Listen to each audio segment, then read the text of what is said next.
Sortie de secours. On retrouve Olivier. Bonjour Olivier. Bonjour. Où est-ce que tu te trouves ? Alors je me trouve à Fort-Calquier, dans les Alpes de Haute-Provence. Raconte-nous un peu ton environnement. C'est un environnement plutôt agréable pour un confinement. La vue est belle, il fait plutôt beau, il fait bon, les fleurs le printemps explose, quoi, donc c'est assez agréable. Et puis il y a un calme qu'on n'a pas l'habitude d'entendre. C'est vrai, c'est plutôt agité comme petite ville Fort-Calquier d'habitude. Oui, ça reste quand même assez cool, hein. Mais c'est vrai qu'il y a presque plus de bruit de voiture. Sauf les jours de marché. Les marchés ont-ils lieu, tiens, d'ailleurs ? Eh ben oui, finalement ils ont repris après avoir été fermés. Certains se sont bougés pour faire en sorte qu'ils reprennent. Et toi, quelle est ton activité dans la vie ? Qu'est-ce que tu fais ? Eh ben j'ai plusieurs casquettes. Ma première activité et ma principale activité, c'est d'être comédien, à la fois dans l'ombre et à la fois sur scène. Je prête ma voix beaucoup pour la radio et la télévision, notamment pour les bandes annonces de RFI et également pour l'habillage et les bandes annonces de France 5. Et ça depuis plusieurs années, voire dizaines d'années. Et puis je suis comédien, clown sur scène.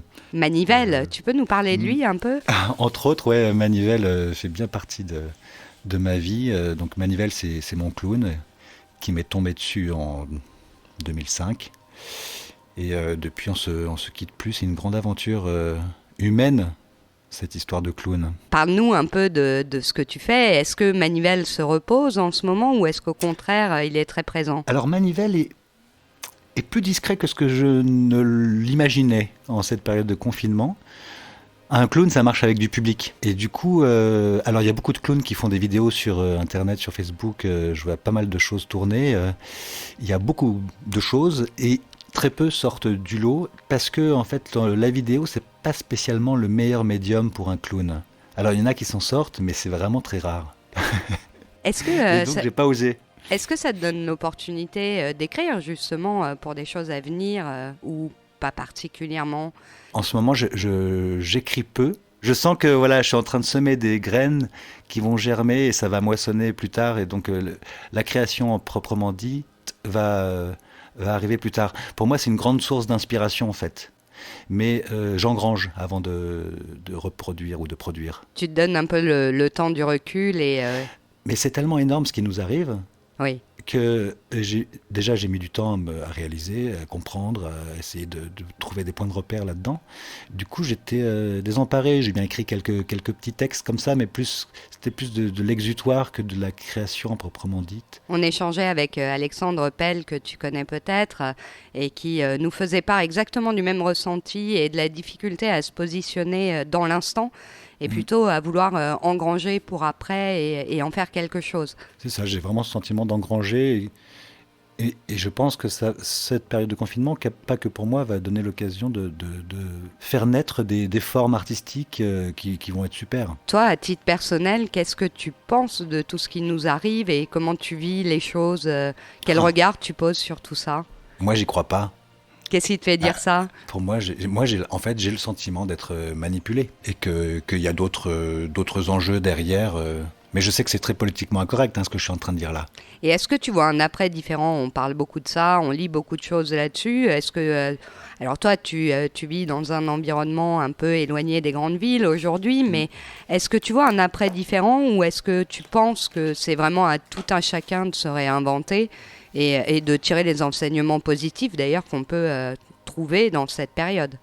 Ouais, moi je pense effectivement que ça ne sera pas pareil d'un côté comme de l'autre. C'est-à-dire que moi j'ai l'impression que ça sert quand même pas mal nos dirigeants à insuffler quelques méthodes pour le moins liberticides d'un côté, mais en fait de l'autre côté, et c'est le bon côté des choses pour moi, c'est ce qui me rassure en fait, c'est que cette période de confinement permet aussi une prise de conscience pour beaucoup de gens. On a le temps, on s'interroge, on lit. Alors j'ai conscience que c'est pas forcément le cas de tout le monde. Je pense que pour certaines personnes c'est hyper rude et qu'ils n'ont pas le temps parce qu'ils travaillent comme des fous. Mais pour une certaine frange de la population, en tout cas, je crois que c'est possible. Et je pense qu'il y a aussi c'est une opportunité pour qu'il y ait des prises de conscience qui soient faites et pour créer de nouvelles choses justement. Et je vois tellement plein d'initiatives qui sont déjà en action, en œuvre, ou qui se mettent en place grâce à ce confinement, que finalement, à mesure que l'ombre avance, je vois bien que la lumière grandit aussi. Olivier, revenons-en à ton deuxième métier peut-être. Comment tu l'organises à distance? Ça change des choses? Est-ce que ça le rend plus complexe de faire des voix, ou est-ce que finalement, bon an mal an, on peut faire ça à distance comme en temps normal et rien n'est modifié? Ce qui est modifié, c'est sans doute la qualité de mon micro par rapport à celui du studio ou des studios dans lesquels j'ai l'habitude d'enregistrer.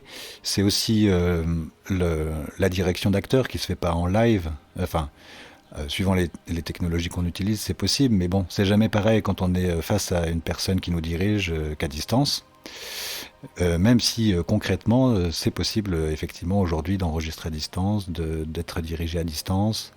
Et personnellement, me concernant, c'est super parce qu'effectivement, grâce à cette technologie, j'arrive à travailler, à continuer à honorer mes séances pour la radio et la télévision.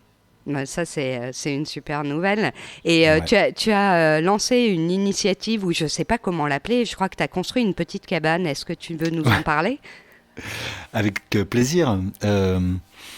En même temps que j'ai commencé mon aventure de comédien, je travaillais à la radio déjà, et en particulier à Radio France. J'ai été embauché par une petite antenne de Radio France qui se trouve au sein de la maison de la radio, mais qui est assez discrète, qui s'appelle Sophia. C'est une banque de programmes qui vend du contenu radiophonique à des radios locales. Et moi, pendant 13 ans, du coup, j'ai travaillé pour Sophia, dans mon petit studio, ma petite cabine, ma petite cabane. Et ça a été pour moi l'occasion de créer un personnage radiophonique que j'ai appelé Zitoun, qui veut dire olive en arabe. Mhm. Et puis en même temps, il y a cartoon dedans, enfin il y a toon de cartoon. Et donc c'est une sorte de personnage un peu fou fêlé qui joue avec les mots. Et donc pendant 13 ans, j'ai écrit plein de petites histoires poétiques, pédagogiques, sous diverses formes, qui duraient en général pas plus de 2 minutes, parfois 2 minutes 30. Et du coup, je me disais, mais tiens, c'est l'occasion de faire revivre toutes ces petites histoires. Donc j'en ai fait un site internet, là, pendant le confinement. J'ai réécouté près de 500 chroniques, voire plus. J'ai gardé les meilleures et grâce à une amie, Lisa Diez, qui est graphiste et qui est artiste et qui connaît bien aussi Wix et WordPress et tout, voilà, les sites internet quoi. Elle m'a fait ma cabane sonore où j'ai rassemblé donc tous les meilleurs morceaux de ces 13 années de collaboration. J'en ai profité pour ajouter quelques morceaux que j'ai pu créer après, des vidéos, des textes que j'ai pu écrire. Il m'a semblé également voir passer un livre sur lequel tu as posé ta voix. Oui, voilà, j'ai eu l'occasion d'enregistrer des livres jeunesse. L'école des loisirs a adapté en petits films d'animation. Pendant le confinement, l'école des loisirs a gracieusement offert plusieurs livres jeunesse comme ça en accès libre.